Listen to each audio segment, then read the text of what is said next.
Let's talk about nuclear energy.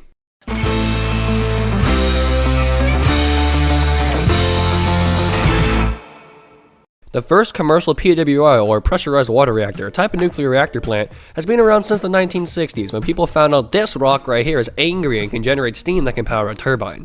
Nuclear energy saw massive global growth in power from the 1970s all the way to the 1990s. But in the late 1970s to around 2002, the nuclear power industry suffered some decline. Only a few new reactors were being ordered. The number going in almost matched the number going out. The number of reactor orders dropped in the 1970s, and the uranium price wasn't far behind because of an increase in supplies.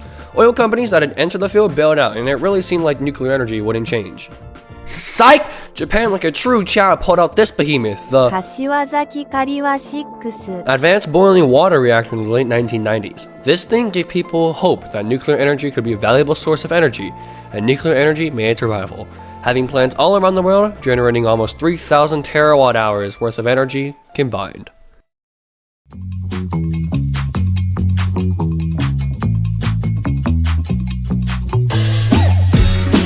Okay, so recent nuclear news. 1, the US doesn't like uranium enrichment for, well, boom. And 2, the Japanese government is planning on restarting the world's biggest nuclear plant. That's amazing. The plant was originally shut down after Fukushima went boom because of a 15-meter tsunami that disabled the cooling towers, causing all 3 cores to melt down in a radiological event. That's fun.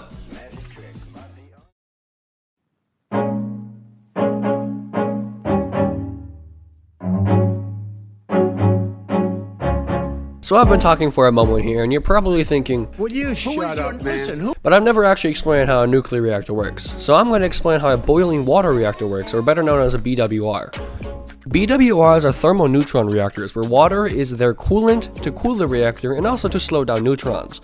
Water is first pumped into the pressure chamber, where enriched uranium heats up the water into high-pressure steam. By splitting the atoms inside of the uranium, large amounts of heat are given off, which turns it into high-pressure steam.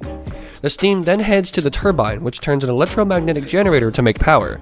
The low-pressure steam is then fed from the turbine to the condenser, where it is condensed back into water.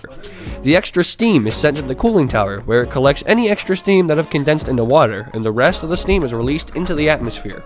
The typical nuclear reactor produces about 1 gigawatt of power, enough to power 700,000 US homes.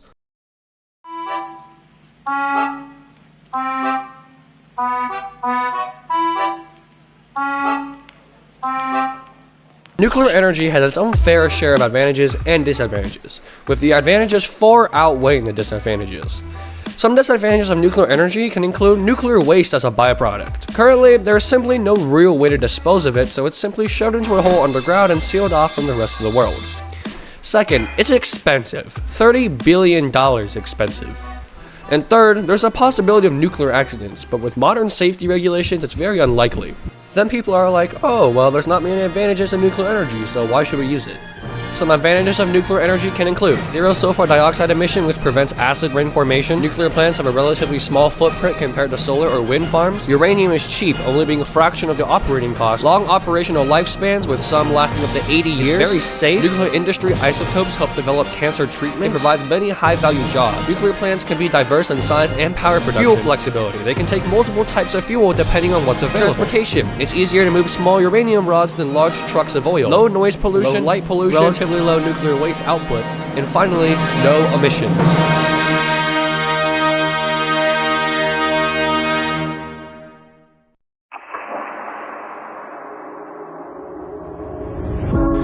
Nuclear power has come a long way since its invention in 1960, but how far have we actually come? Well, in 2023 and 2024, Vogtle Units 3 and 4 officially started commercial operation, marking these the first new nuclear power plant construction within the United States in over 30 years. These 2 new AP1000 reactors boosted the nation's clean power capacity, making Plant Vogtle the largest carbon-free electricity generator in the country.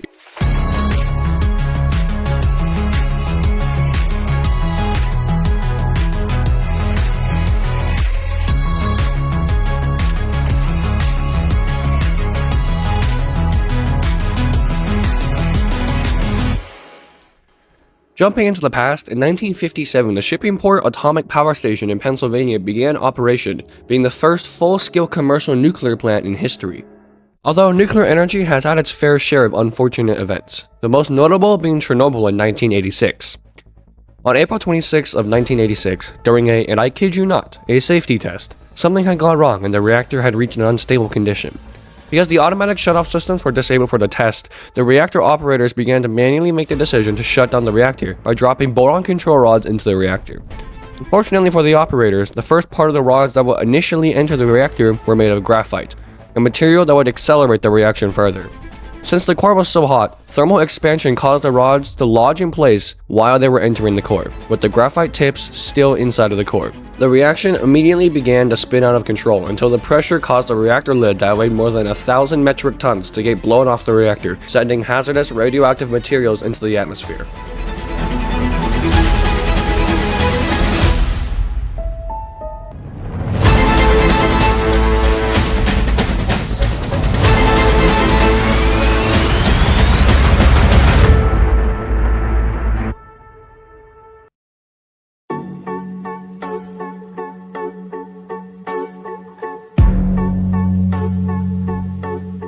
If you've been searching the interwebs for nuclear power, you've probably heard the terms nuclear fission and nuclear fusion thrown around, but what do these actually mean and what's the difference?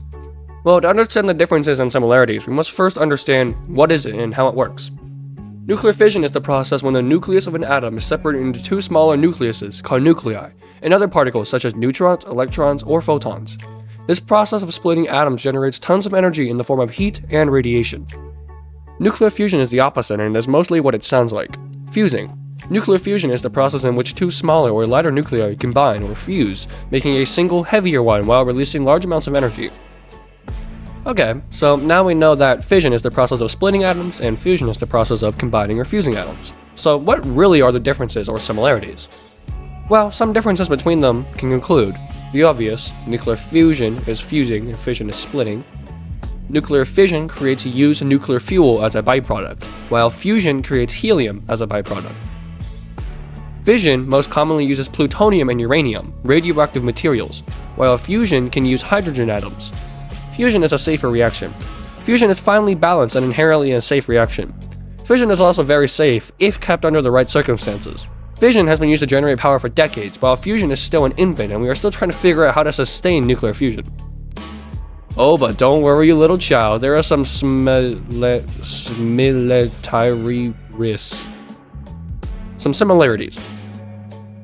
They both change the nucleus of an atom, and they both release energy.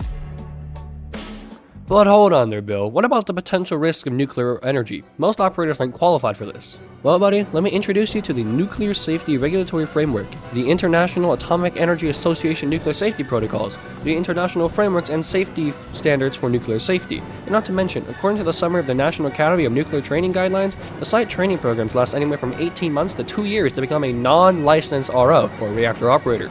To become an experienced operator, you must have a certified BS degree, get hired by another utility company with a similar reactor type as the transfer, must hold a plant position for at least 18 months at the previous plant, and work at the new plant for at least 6 months to become eligible for SRO training to become a senior RO, which requires an SRO training certification. So, yeah, I think it's safe to say that the people operating our reactors are more than qualified for the job. Mine